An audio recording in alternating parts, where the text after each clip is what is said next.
Welcome to the Waylight. All are in search of happiness. In fact, these matters show that no one is perfect. All are imperfect. That's why all are in search of happiness. In today's gospel passage, also, we meet a person who is in search of happiness.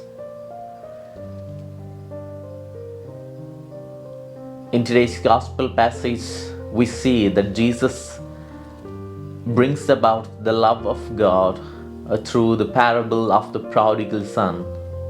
We see the prodigal son. In him, there is a thing called searching of happiness. That boy was in search of happiness. He wanted to enjoy the happiness in his youth. In order to receive happiness, we need to find what's the cause and what's the actual reason for happiness. He found out the cause that he was lacking, that which blocks from the happiness. His discovery was a kind of lack of freedom. He found that he was not free in his house. He wanted to do certain things according to the order of his father, and sometimes the father corrects him, and he found himself in a kind of position, fish out of water.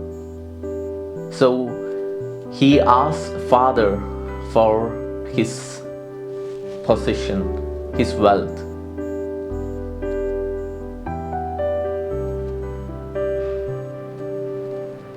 So this is a fact. And he discovered that due to the lack of freedom that he had no happiness. So he went away from the father and he enjoyed certain worldly life. And then he got the real realization that whatever he was thinking, that he had lack of freedom, that was the fullness of freedom.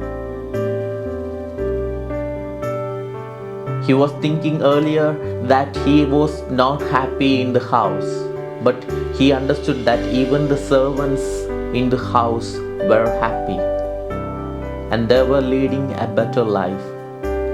And this is a real aspect of freedom and happiness.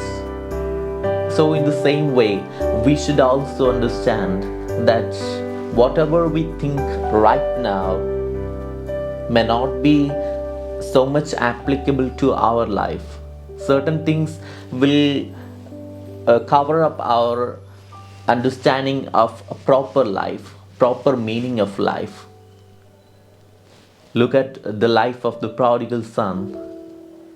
What kind of understanding he had before he left his father. The understanding about the happiness, the understanding about the freedom. Always, this is a fact that whatever we think and understand may not be applicable to our real life. Later, it will lead us to the sadness, the bitter experiences. So, my dear friends, as we are here in order to receive the Word of God, let us ask God's special grace to lead us not into temptation, but to have a certain understanding with regard to the emptiness, freedom, and the real happiness. May God bless us all by giving His grace, thus we will be joyful all the time as early Christian community. May God bless us all.